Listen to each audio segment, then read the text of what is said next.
Hello dear students, welcome back. एक बार फिर आप लोगों के बीच एक नया एमसीक्यू जो कि फार्मास्यूटिक्स से सब्जेक्ट से रिलेटेड है, जो आपके अपकमिंग एक फार्मासिस्ट एग्जामिनेशन के लिए इंपॉर्टेंट होने वाला है। तो आइए देखते हैं कुछ इंपॉर्टेंट क्वेश्चन। तो इसमें पहला है कि which dryer use for the coating of granules, यानी इनमें से कौन सा जो ड्रायर हम लोग ग्रेन्यूल्स की कोटिंग के लिए यूज करते हैं। तो देखें, ग्रेन्यूल्स की कोटिंग के लिए जो हम लोग ड्रायर यूज करते हैं उसको बोलते हैं FBD, जिसका नाम है fluidise bed dryer. Fluidise bed dryer जो है हम लोग यूज करते हैं, जो आपका कोटेड ग्रेन्यूल्स है उनके लिए हम लोग यूज करते हैं। तो हमारा करेक्ट आंसर होगा बी। दूसरा है कि temperature of dissolution test operators, यानी जो डिसोल्यूशन टेस्ट ऑपरेटर्स हम लोग यूज करते हैं उसका टेम्परेचर क्या होता है। तो डिसोल्यूशन टेस्ट ऑपरेटर्स का टेम्परेचर देखें तो 37 प्लस माइनस 0.5 डिग्री सेंटीग्रेड होता है। तो डिसोल्यूशन का करेक्ट आंसर होगा B, that is 37 plus minus 0.5 degree centigrade. और अगर यही टेम्परेचर डिसइंटीग्रेशन टेस्ट का पूछे, डीटी का, तो डिसइंटीग्रेशन का temperature 37 plus minus 2 degree centigrade होता है। तो यह आपको याद रखना पड़ेगा कि जब डिसोल्यूशन की बात की जाए तो 0.5 होता है, और जब डिसइंटीग्रेशन की बात करते हैं तो 2 डिग्री, और टेम्परेचर दोनों में आपका 37 होगा। तो करेक्ट आंसर हो गया B, that is 37 plus minus 0.5 degree centigrade.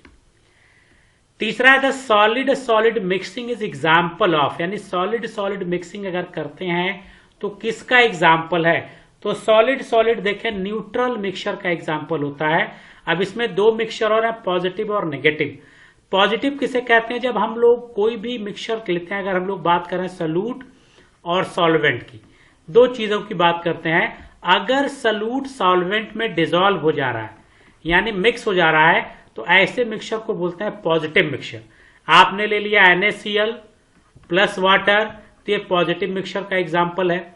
Alcohol plus water ले लिया, ये पॉजिटिव मिक्सचर का एग्जाम्पल है। लेकिन अगर सॉल्यूट इनडिसॉल्व हो या इनसॉल्वेबल हो, तो ऐसे को बोलते हैं नेगेटिव मिक्सचर। अब नेगेटिव मिक्सचर में आएगा ऑयल एंड वाटर, ये आपस में मिक्स नहीं होते हैं, इनको बोलते हैं नेगेटिव मिक्सचर। न्यूट्रल मिक्सचर इनको ऐसा बोलते हैं कि ये आपस में अगर मिक्स नहीं करेंगे तो मिक्स नहीं होगा, और एक बार मिक्स हो जाएंगे तो ये अब सेपरेट भी नहीं होंगे। यानी दोनों पाउडर, अगर आपने दो पाउडर A और B रखा है इनको आसपास, तो ये आपस में मिक्स नहीं होंगे। लेकिन एक बार इनका अगर हम मिक्स कर दें तो ये सेपरेट भी नहीं होंगे।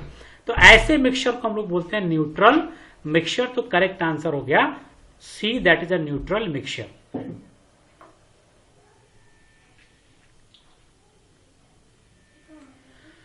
तो चौथा क्वेश्चन देखें, steam distillation process is use to separate substance which are, इनमें से किसको हम लोग स्टीम डिस्टिलेशन की मदद से यूज करते हैं। तो जो स्टीम में वोलाटाइल हो उनको, और जो वाटर में इमिसिबल हो, ऐसे सब्सटेंस को सेपरेट करने के लिए हम लोग यूज करते हैं स्टीम डिस्टिलेशन। तो करेक्ट आंसर हम लोग का होगा B. Fifth, enteric coated tablets are designed to release drug in. Enteric coated tablets कहां पे ड्रग को रिलीज करेगा। तो एंट्रिक कोटेड ड्रग रिलीज करता है इंटेस्टाइन में, और एंट्रिक कोटेड में हम लोग जो पॉलीमर यूज करते हैं, ये आपको पता होना चाहिए, इस पॉलीमर की सॉलिबिलिटी किस पे डिपेंड करती है, पीएच पे। अब पीएच का मतलब है कि अगर पीएच लो है तो ये होगा इनसॉल्युबल,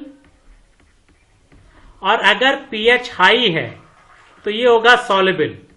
ठीक, तो आप देखें जो एंट्रिक कोटेड है, अगर हम बात करें स्टमक में लो पीएच होता है और इंटेस्टाइन में पीएच हाई होता है। तो ये एंट्रिक कोटेड टैबलेट्स क्या होते हैं, स्टमक में डिसॉल्व नहीं होंगे, लेकिन जैसे हायर पीएच यानी इंटेस्टाइन में जाएंगे ये डिसॉल्व हो जाएगा पॉलीमर और ड्रग को रिलीज करेगा। इसलिए इसको बोलते हैं एंट्रिक कोटेड, और रिलीज करेगा इंटेस्टाइन में। ठीक, तो करेक्ट आंसर हम लोग का हो गया सी। छठा, which of the one is not official test in Indian pharmacopoeia, यानी इनमें से कौन ऑफिशियल टेस्ट नहीं है। अब ऑफिशियल टेस्ट का मतलब ये हो गया कि वो टेस्ट जो आपके फार्माकोपिया में मेंशन हो। ठीक, जो फार्माकोपिया में मेंशन है उनको बोलेंगे ऑफिशियल, और जो फार्माकोपिया में मेंशन ना हो उसको बोलेंगे नॉन ऑफिशियल। तो देखें, हार्डनेस जो है हमारा, ये नॉन ऑफिशियल है, इट मीन्स ये आईपी में मेंशन नहीं है, तो करेक्ट आंसर हो गया ए। सातवां, the process of heating a liquid mixture to form vapour and then cooling the vapour to get pure component is called. तो पहले लिक्विड ले रहे हैं, इस लिक्विड को वेपर बना रहे हैं और वेपर के बाद फिर इसको कंडेंस करके लिक्विड बना दे रहे हैं। ठीक, अब लिक्विड को हम लोगों ने वेपर किया तो वेपोराइजेशन, और वेपर को लिक्विड में किया तो कंडेंसेशन। वेपोराइजेशन और कंडेंसेशन दो स्टेप हम लोग यूज करते हैं डिस्टिलेशन में, तो करेक्ट आंसर हम लोग का होगा B, that is a distillation. आठवां, a method to prepare absolute alcohol. अगर हमको एब्सोल्यूट अल्कोहल बनाना है तो हम कौन सा मेथड यूज करते हैं? तो देखें, एब्सोल्यूट अल्कोहल बनाने के लिए हम लोग एजियोट्रॉपिक डिस्टिलेशन यूज करते हैं, तो करेक्ट आंसर होगा सी। नाइन्थ का देखें क्या है कि the process of introduction of weekend pathogen into human body is called. यानी जो वीक पैथोजन बॉडी में एंटर किया जाता है उसको क्या बोलते हैं? तो उसको हम लोग बोलते हैं वैक्सीनेशन। ठीक, वैक्सीनेशन बोलते हैं जिसमें वीक पैथोजन हम लोग इंट्रोड्यूस करते हैं। 10th क्वेश्चन देखें, 10 what is the common temperature use in the autoclave. Autoclave में कौन सा कॉमन टेम्परेचर यूज किया जाता है? तो करेक्ट आंसर होगा 121 डिग्री सेंटीग्रेड टेम्परेचर ऑटोक्लेव का हम लोग रखते हैं, तो करेक्ट आंसर हो गया ए। 11th है, drug converted to suitable form are known as. यानी drug converted to suitable form, यानी सुटेबल फॉर्म का मतलब है डोजेस फॉर्म में अगर हम लोग कन्वर्ट करते हैं। किसमें कन्वर्ट करते हैं? ड्रग। यानी जो ड्रग हम लोग यूज करते हैं इनको हम लोग डोजेस फॉर्म में कन्वर्ट करते हैं। डोजेस फॉर्म में कन्वर्ट करते हैं ताकि पेशेंट इसको इजिली इनटेक कर पाए, तो that is the correct answer हम लोग का हो गया सी, कि drug converted to suitable form is known as doses form, तो करेक्ट आंसर होगा C. 12 an aqueous thermolabile solution is concentrated by the process.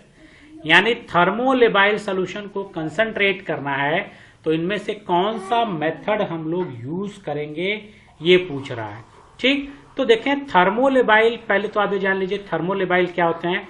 ऐसा सब्सटेंस जो हायर टेम्परेचर की प्रेजेंस में अपनी प्रॉपर्टी को लॉस कर दे, ऐसे सब्सटेंस को हम लोग बोलते हैं थर्मोलेबाइल। यानी यहाँ पे जितने भी डिस्टिलेशन दिए गए हैं, अगर देखें distillation under reduce pressure, evaporation under reduce pressure, simple evaporation, तो सब में हम लोग क्या कर रहे हैं? टेम्परेचर प्रोवाइड कर रहे हैं। अब चूंकि इसको टेम्परेचर नहीं देना है, ठीक, टेम्परेचर हमें नहीं देना है, कंसंट्रेशन, तो डिस्टिलेशन में देखें हम लोग क्या करते हैं? इवापोरेशन और कंडेंसेशन, तो डिस्टिलेशन तो होगा नहीं। ठीक, अब कंसंट्रेशन के लिए हम लोग इवापोरेशन यूज करते हैं, तो सिंपल इवापोरेशन में हम लोग हीट प्रोवाइड करते हैं, तो नहीं होगा। तो इवापोरेशन हम लोग लेंगे under reduce pressure. Under reduce pressure का मतलब ये हो गया कि प्रेशर कम कर देंगे, और बॉइलिंग पॉइंट हमको पता है कि directly proportional to the atmospheric pressure. यानी प्रेशर बढ़ाएंगे तो बॉइलिंग पॉइंट बढ़ेगा, प्रेशर घटाएंगे तो बॉइलिंग पॉइंट घटेगा। अब आपने क्या किया? रिड्यूस प्रेशर का मतलब प्रेशर घटा दिया तो बॉइलिंग पॉइंट घट गया। यानी जो वाटर 100 डिग्री सेंटीग्रेड पे बॉयल करता है 1 एटमॉस्फेरिक प्रेशर पे, अगर प्रेशर 1 एटमॉस्फेरिक प्रेशर से कम कर दें तो ये 80 डिग्री, 70 डिग्री, 60 डिग्री सेंटीग्रेड पे बॉयल करेगा। अब जो टेम्परेचर 100 था वो 60 हो गया, यानी अब ये हमारे थर्मोलेबाइल के लिए सुटेबल होगा, तो करेक्ट आंसर हो गया हम लोग का सी। 13 क्वेश्चन है, विच of the following immunity is obtain during the life time. इनमें से कौन सी इम्यूनिटी लाइफ टाइम हमको मिलती है? तो यह है एक्वायर्ड इम्यूनिटी। करेक्ट आंसर होगा ए, दैट इज एक्वायर्ड इम्यूनिटी। चौथा, who is the father of medicine. Father of medicine कौन है? तो हिप्पोक्रेट्स को हम लोग बोलते हैं फादर ऑफ मेडिसिन, तो करेक्ट आंसर होगा हम लोगों का बी। 15th क्वेश्चन है कि a vaccine can be. Vaccine क्या है? तो देखिए वैक्सीन की बात करें, अगर वैक्सीन क्या है तो वैक्सीन एंटीजेनिक प्रोटीन है, ये भी करेक्ट है।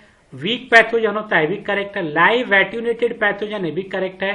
तो करेक्ट आंसर हम लोग का होगा D, all of the above is a correct answer, तो करेक्ट हो गया डी। 16 क्वेश्चन देखें क्या है कि the pharmacy act come in force. Pharmacy act कब आया? तो फार्मेसी एक्ट आया 1948 में, ये सब लोगों को पता होगा। तो 1948 में फार्मेसी एक्ट आया था। तो करेक्ट आंसर हो गया B. First pharmacy shop open in, पहली फार्मेसी शॉप कहां पे ओपन हुआ है? तो पहली फार्मेसी शॉप देखें तो बगदाद में ओपन हुआ था। तो करेक्ट आंसर हम लोगों का हो गया 17 का बी। 18 है in avoirdupois system the standard unit for weighing. Weighing की स्टैंडर्ड यूनिट क्या होगी अवॉइड डुपॉय सिस्टम में? देखें तो यहां पे पाउंड हम लोग लेंगे, जो करेक्ट यूनिट होती है पाउंड। तो करेक्ट आंसर हो गया हम लोग का D, that is a pound. 19 है कि heat transfer from one place to another place takes place by. Heat transfer किस किस मेथड से होता है? तो हमको पता है कन्वेक्शन मेथड भी होता है, कंडक्शन मेथड भी होता है, रेडिएशन मेथड भी होता है। तो करेक्ट आंसर हम लोगों का होगा D, that is all of the above. 20th question देखें कि screen number denoted number of mess in linear length of, यानी जो मेस नंबर बताया जाता है उस मेस नंबर में पूछ रहा है कि जो लेंथ होती है, जो लाइन होती है उसमें कितने होल्स होते हैं।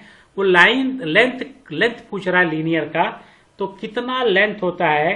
तो आप देखें जो लेंथ होगा 25.4 मिलीमीटर, यानी 25.4 मिलीमीटर में जितने होल्स होते हैं वही हमारे क्या होता है मेस नंबर है। अगर 5 है तो मेस नंबर 5 है, 10 है तो 10 होगा, यानी इस ए वाला जो 25.4 मिलीमीटर में। तो करेक्ट आंसर हम लोग का होगा 20 का ए। मेथड साइज सेपरेशन इज, इसमें से कौन सा मेथड साइज सेपरेशन के लिए यूज करते हैं? तो सीविंग भी यूज करते हैं, सेंट्रीफ्यूगल फोर्स भी यूज करते हैं, वेट सीविंग भी यूज करते हैं। तो करेक्ट आंसर हम लोगों का होगा T, all of the above. 20 है use of fluidise bed dryer. Fluidise bed dryer का यूज क्या है? अगर आप देखें तो फ्लूडाइज बेड ड्रायर ग्रेन्यूल्स के लिए अभी पहला क्वेश्चन आया था, ग्रेन्यूल्स के लिए यूज करते हैं, कोटिंग के लिए भी यूज करते हैं, और फिल्टर केक को ड्राई करने के लिए भी यूज करते हैं। तो करेक्ट आंसर इसका होगा D, all of the above. तो करेक्ट आंसर हो गया D, that is all of the above. Method of extraction, extraction का मेथड कौन सा है? तो एक्सट्रैक्शन हम लोग जानते हैं इन्फ्यूजन भी मेथड है, डिकॉक्शन भी है, मैसरेशन भी है। तो करेक्ट आंसर हम लोगों का होगा वो होगा डी। 24 है डिसएडवांटेज ऑफ ग्लास। ग्लास का डिसएडवांटेज क्या है? तो ग्लास देखें फ्रेजाइल होता है, ये भी करेक्ट है। ग्लास हैवी होता है, कैरी करना बल्कि होता है, और लीचिंग और एब्जॉर्प्शन ग्लास का डिसएडवांटेज है, तो ये भी उसके लिए करेक्ट है। तो करेक्ट आंसर हम लोगों का हो गया D, all of the above. 25 polymer use for the एंट्रिक coated. एंट्रिक coated अभी मैंने बताया किस किस जो पॉलीमर यूज करते हैं, इस पॉलीमर की सॉल्युबिलिटी पीएच पे डिपेंड करती है। लो पीएच पे क्या होता है इनसॉल्युबल, और हायर पीएच पे सॉल्युबल है। इसीलिए इंटेस्टाइन में ड्रग, स्टमक में ड्रग न रिलीज करके ये ड्रग को कहां रिलीज करता है? इंटेस्टाइन में।